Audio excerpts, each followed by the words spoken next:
I want you to do something a little radical right now, like wherever you are listening to this. Yeah, just take a second. Exactly. I want you to literally unclench your jaw.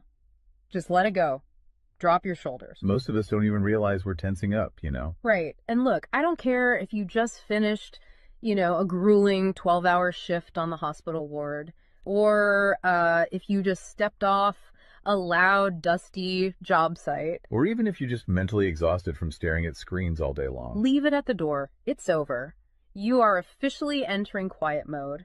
So just take a deep breath. That's the baseline we need for this. It really is. And now I want you to look at the phone sitting next to you, or maybe the smartwatch on your wrist. Every single time that screen lights up, every time it buzzes, it steals exactly 23 minutes of your life.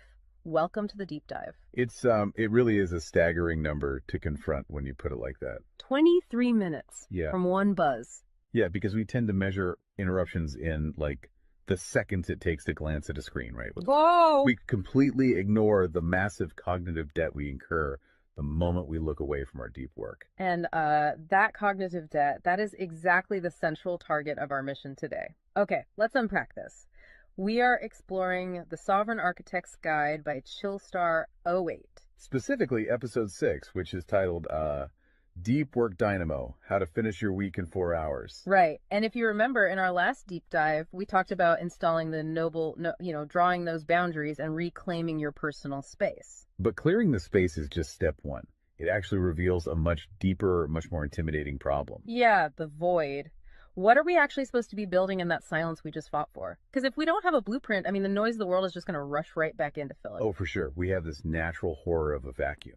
The second our schedule opens up even slightly, our instinct is to pack it with activity. We just have to be doing something constantly. Exactly. We are culturally conditioned to equate motion with progress. Yeah. But Chillstar 08 introduces a really brilliant distinction here. She talks about the trap of idling. I love this concept so much. Think about a car engine, right? Mm-hmm. The engine is running, the pistons are firing, it's burning through all this expensive fuel, making a ton of noise and vibration. But the car is in park. Yes, it isn't going anywhere, and that is what most of our daily quote-unquote busyness looks like. We feel incredibly productive because we are in constant motion. Right. You check a text message while you're sitting at a stoplight. Or you answer a quick email while walking from your car to the front door. You stare at a spreadsheet on your laptop while, your family dinner is sitting right in front of you, literally getting cold. And that right there is the illusion of productivity. You end your day feeling physically and mentally depleted because you were constantly doing something. So you didn't actually do anything that matters. Exactly. If you step back and evaluate your legacy, the deep, meaningful work, the art, the business strategy, the relationships. Right, the relationships that actually move your life forward. None of it progressed. You spent 8 hours idling. You were everywhere, which means you were truly nowhere. Man, that hits hard. And this brings us back to that terrifying 23-minute statistic from the research she cites. I don't want to just gloss over this. No, we definitely shouldn't. Because understanding the mechanism behind it is crucial. Why does a 5-second distraction cost us almost half an hour? It basically comes down to how our prefrontal cortex manages working memory. Your brain is not a computer processor that can just run multiple applications in parallel. Right. We can't actually multitask. Exactly. When you are doing deep work, say writing a complex proposal, your brain loads this massive fragile web of context into your working memory. Like holding all the pieces of a puzzle in your hands at once. Yes. You are holding multiple variables, ideas, tones all at once. So when your phone buzzes and you glance at a text from your partner asking about groceries, your brain is forced to execute a context switch. So it has to dump all the proposal data just to load the grocery data. It literally flushes the working memory buffer, yeah. It has to process the new rules and the emotions associated with that text message. Wow. And then when you turn back to the proposal, you cannot just pick up where you left off. Your brain has to laboriously rebuild that entire web of context from scratch. Oh, I hate that feeling. Were you just staring at the screen like, what was I even saying? Right. It has to retrieve the thread of your argument. Remember the tone you were using, recall the variables. That rebuilding process takes an average of 23 minutes of cognitive effort, And it burns a ton of energy doing that, right? massive amounts of glucose. That explains so much. I mean, that is why people hit 5 p.m. and feel physically exhausted, almost sick to their stomachs. Even if they've just been sitting in a really nice ergonomic chair all day. Exactly. They haven't been doing deep work. They've been doing cognitive gymnastics, just constantly flushing and reloading their working memory. They are burning fuel just to stay in park. So, okay, let me bring in what I like to call the transformer concept here. Because our focus is like an electrical grid. If you have, 50 browser tabs open, you are leaking energy as raw, unusable heat rather than concentrated light. That's a great way to look at it. So if we are all acting like our focus is this cheap renewable resource, how do we stop being what Chillstar '08 calls a subject to the pings of the world? I mean, how do we actually become the architect of our attention? Well, what's fascinating here is how she frames the philosophical shift we need. She says utility does not equal value. Oh, say that again. Utility does not equal value. Right. In the modern workforce, we have been completely conditioned to believe that being constantly available makes us valuable. Like if you answer a Slack message in 3 seconds, you're the hero. Exactly. You are praised as a good worker. Or if you jump on a Zoom call with like 5 minutes notice, you're a team player. But that is just utility. I mean, being highly available makes you a commodity. You're like a human router just passing information back and forth. And routers are easily replaced. True sovereignty, true value comes from being impactful. You simply cannot make a deep, lasting impact if your attention is constantly fractured by the agendas of other people. Yeah, when you operate like that human router, you are spending your finite, precious Mondays executing someone else's script. You're a subject to the pings of the world. Okay, so we know the biology of why this destroys our focus, and we understand the philosophical trap of, trying to be too available, but how do we actually fix the mechanics of our workday? We have to build the deep work dynamo. Right. So think of your attention like water pressure. If you poke 50 tiny holes in a garden hose, open browser tabs, email notifications, group chats. The water just trickles at the end. Exactly. You cannot wash a car with a trickle. You're just making the driveway wet. That's true. So the Dynamo Audit she lays out, it's about putting a high pressure nozzle on that hose. It narrows the opening to create a stream powerful enough to actually blast through the dirt. And the first step in that audit is auditing the physical environment itself. She calls it analyzing your signal to noise ratio. Okay, so visualize your workspace right now. She asks you to determine if it is a sanctuary or a transit hub. Let's be honest.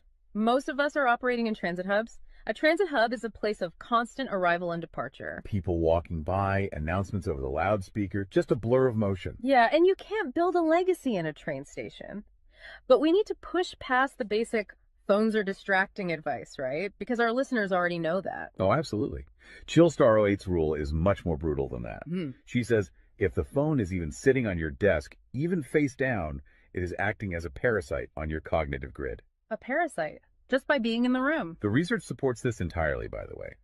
The mere presence of a smartphone in your visual field, even if it is completely powered off, measurably reduces your cognitive capacity. Because your brain is having to actively expend energy to ignore it, right?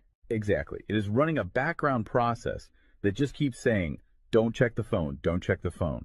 That is energy being actively stolen from your primary task. So sovereignty literally begins the moment you physically remove the device from the room, put it in a drawer down the hall. Close the door. Make the physical environment quiet. But okay, let's say you've done that. That doesn't stop your own brain from creating internal noise, right? Like trying to juggle 5 projects at once. How do we fix the internal wiring? That brings us to the second pillar of the audit, which is the batch wiring rule.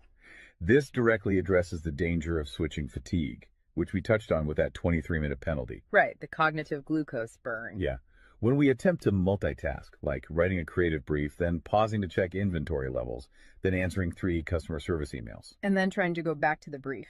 Right. We are grinding our mental gears to dust. We are switching between entirely different cognitive states. Because creative writing uses a completely different part of the brain than calculating inventory, obviously. They require entirely different operating frequencies. So the batch wiring rule dictates that you must group similar tasks together based on their cognitive load. Okay. And you do not switch the current until that specific type of work is completely done. You do all your deep analytical thinking in one high voltage burst. And then you save all your reactive administrative stuff for a separate lower voltage block later in the day. Precisely. It's all about staying in one gear. Like if you are driving up a really steep hill, you don't constantly shift between first gear and fifth gear. You lock into the gear that provides the right torque and you just ride it out. That's a perfect analogy. But okay, here's where it gets really interesting. This leads to the third pillar of the audit, and this is where I actually need to seriously push back on the source material a bit. She calls this the zero access window. Ah, yes. This is usually where the resistance starts for people.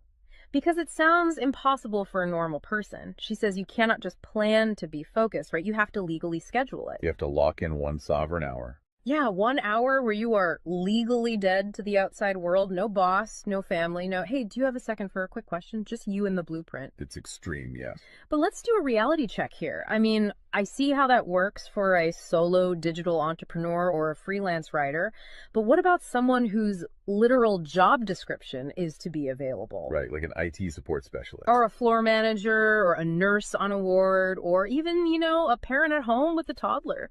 How do they justify just vanishing? It feels like this advice only applies to a very specific, privileged type of worker. That is the most common and, frankly, the most valid hurdle to this entire system. But we really have to look at how the principle scales, and we have to look at the internal psychology of the worker. Okay, walk me through that. First, let's address the context of Chillstar '08's own life. She is not some solitary monk living on a mountain. She is a wife, a mother, and a grandmother. Oh, wow. Okay. Yeah, and she runs a luxury travel agency and a digital marketing business. Her entire professional and personal life is built around communication and client management. She probably receives hundreds of legitimate demands on her attention every single day. So she is really in the thick of it. She isn't just speaking from some ivory tower. Far from it. She implements the zero access window because of those demands, not in spite of them. Now, for the IT manager or the nurse, obviously, you cannot vanish while on active duty if your role is acute response. Right. You can't ignore a burning server or a patient monitor. Exactly. But the principle applies to the deep work surrounding the active duty. The scheduling, the charting, the strategic planning. Even in highly reactive jobs, there is legacy work that gets pushed to the margins. That makes sense. And the challenge isn't just logistical, it is deeply psychological. It's the internal guilt, isn't it? Yes, exactly. People feel like bad employees or bad parents or bad partners when they set a hard boundary. Yeah. We tie our entire self-worth to our responsiveness. We think, if I am not instantly available, I am failing them. Man, that is so true. We feel guilty for taking an hour to ourselves. But setting a zero access window is not about neglecting your family or your team. It is about condensing your high level work into massive, high impact bursts of energy so that you can actually be present later. Wow. Okay. Consider the alternative. If you don't carve out that absolute focus, you end up giving your family or your team partial fractured attention for 12 hours straight. Exactly. You are physically at the dinner table, but mentally you are drafting an email. Or you are sitting on the floor playing with your kid, but you're checking a Slack notification over their shoulder. You are trading constant low quality availability for scheduled high quality presence. It is entirely about communicating boundaries to protect the quality of the time you do give people. You tell your team, look, I am going offline for 60 minutes to finish this crucial report. If the servers literally catch fire, call this specific emergency number. Otherwise, I will address all questions at 11:00 a.m. Right. You aren't vanishing to hide. You are vanishing to get the work done efficiently so you can actually live your life. Which brings us to the ultimate why behind this entire system. Because once you fight through that guilt, once you build this 4-hour fortress, you have to know what it is all for. It's not just about becoming a hyper-efficient robot. No, because if you use these tools just to do more of your boss's busy work or to take on 3 more stressful projects, you have entirely missed the point. You are just speeding up the treadmill. If we connect this to the bigger picture, the destination we are driving toward is a concept she calls passive magnetism.